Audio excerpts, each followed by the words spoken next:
If I wanted to be really, really stressed and really, really anxious, right? And I wanted maybe a bit throw in some depression. If I wanted stress and anxiety, how should I live? That's a great question. Get on your phone, make sure it's on high brightness, and scroll through every social media platform, every news platform, watch graphic content of videos of horrible, terrible things happening in the world at midnight. Keep doing that off and on until 4, 5 a.m.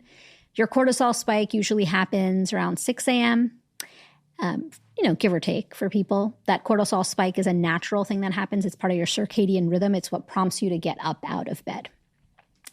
Of course, make sure that you are, you check your phone right away, right when you get up out of bed, and continue scrolling. This is a really fun exercise of what not to do rather than what to do. It doesn't always happen it won't be one day because you do have some reserves. But if you did this for 1 month, I would say, instead of one day. I'm going to do it for 1 month. Yeah, 30 days. 30-day plan to maximize anxiety and stress. I want to talk about social media. And in your book, you use this term popcorn brain, which for a second, when I read what popcorn brain meant, started to think maybe I now have a popcorn brain. What is a popcorn brain? Most people have popcorn brain. Popcorn brain is a biological phenomenon, a real biological phenomenon coined by a man named Dr. Levy, a psychologist. And it is essentially your brain circuitry starting to pop based on overstimulation. So it's not like your brain is actually popping, but it's that sensation of popcorning because of spending too much time online. It is hard to disengage from what's happening online because there's a constant information stream, and it is difficult to live fully offline where life moves at a decidedly slower pace. Popcorn brain is an affliction that nearly every single person has right now. Think about what you do when you're waiting in line at the grocery store. You're not just letting your brain wander, pondering things. You are on your phone. What are you doing at the bank? On your phone, at a car wash, at a traffic light, pedestrians walking across the street.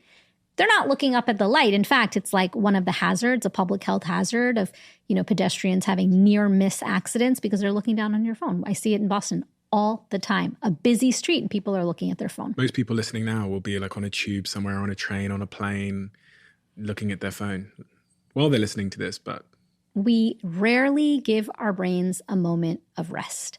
So popcorn brain is different. A lot of people will ask me, is popcorn brain internet addiction? No. Internet addiction is it's called internet addiction disorder. It's a DSM-4 criteria, and it means that's our diagnostic criteria in medicine. And it's a real disorder, but what really defines internet addiction and popcorn brain is that internet addiction interferes with your life where you're unable to do certain things.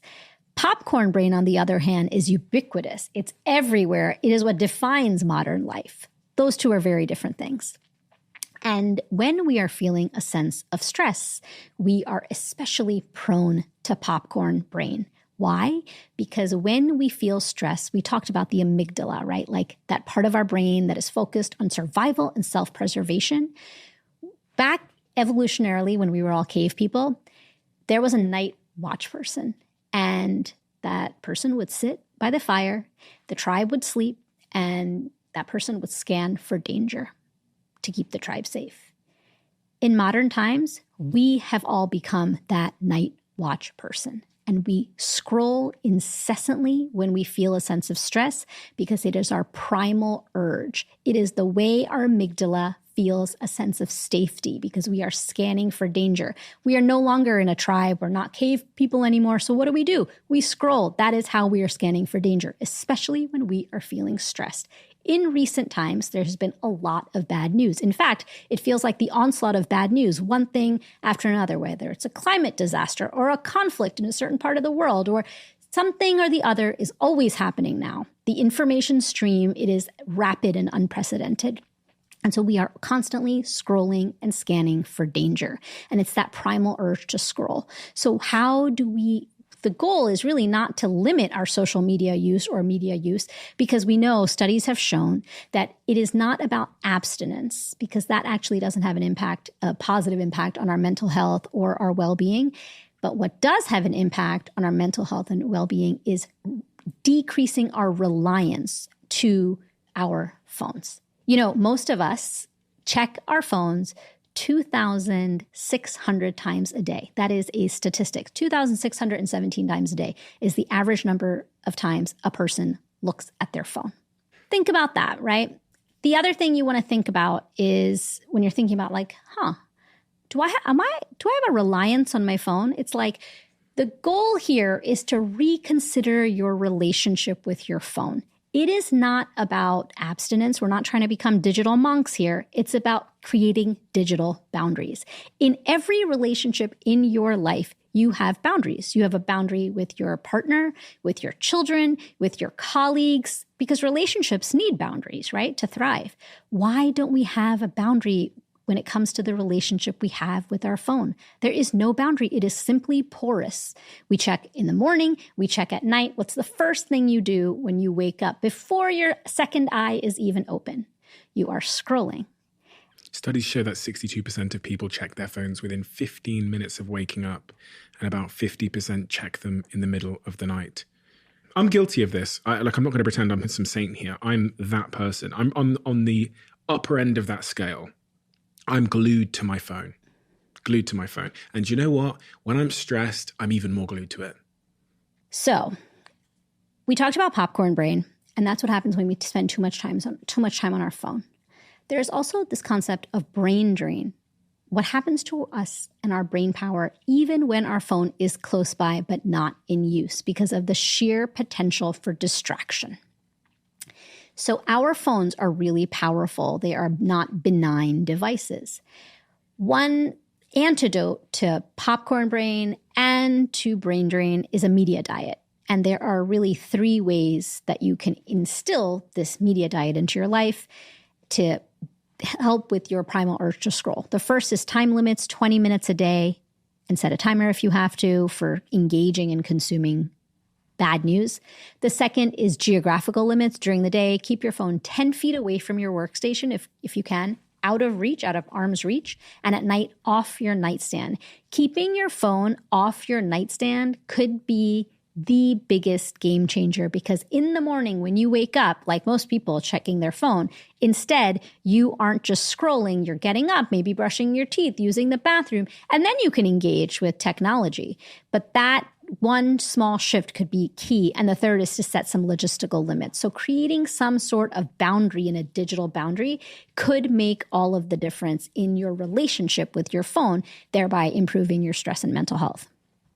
There's a lot going on in the world right now. There's a lot of bad news. There is wars. In the whole sort of 2 decades that I've been on the internet, social media, I have never lived through a moment. Maybe the pandemic was somewhat similar, but I think this is maybe even more extreme, where I go on my Instagram and I see videos and photos of dead babies not that far away from where we are in Europe relatively. And there's a sort of trauma involved in that. So much so that the other day I walked into my kitchen and my partner was sat there and she's just crying and she's looking at her phone and she's crying. And, I put some things on her phone just to make sure that she wouldn't accidentally stumble across those things again. And then the next day we had the same situation happen where she was in the kitchen and she was very, very upset. She was, again, tears coming down her face. She's like struggling with it for multiple days in a row.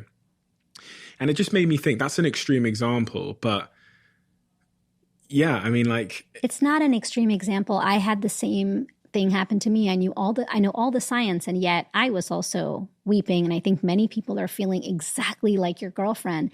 And the science supports this. We're experiencing, in many ways, it's like the cycle of trauma. And a researcher who I spoke to for my book, Roxanne Silver, who is a psychologist in California, has shown through multiple studies that your risk of PTSD increases when you consume graphic images, even if the thing that you're consuming is happening thousands of miles away.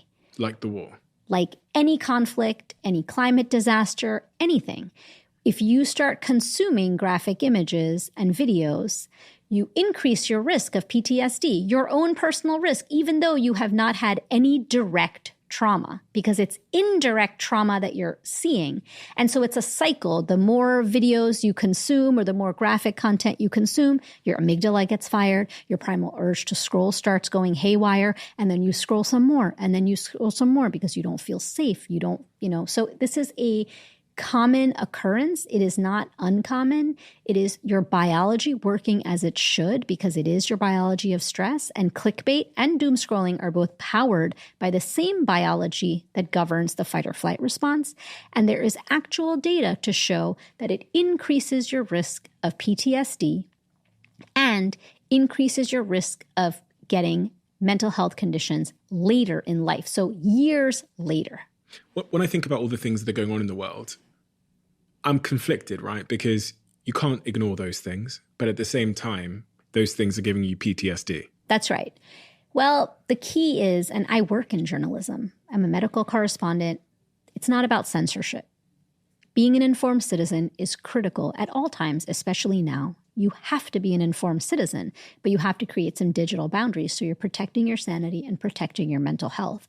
There are also other ways that you can get involved by supporting various causes and donating and taking action. We know that that is also very helpful, but you want to limit your engagement with graphic content. You can also limit your engagement with looking at videos and looking at images and instead read about it, right? Like follow certain accounts that you trust and read about what's happening in the world.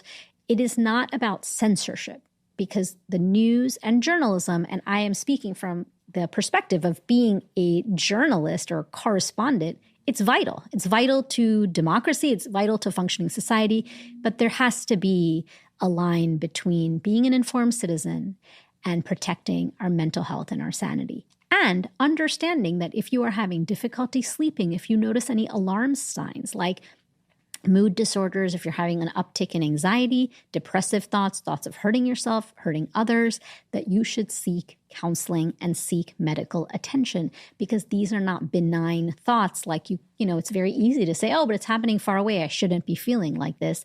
Don't should yourself, right? Instead, seek the help, because this data shows that you are at risk if you are over-consuming. There is a fine line between consuming and over-consuming the news at any time, especially now, but really at any time.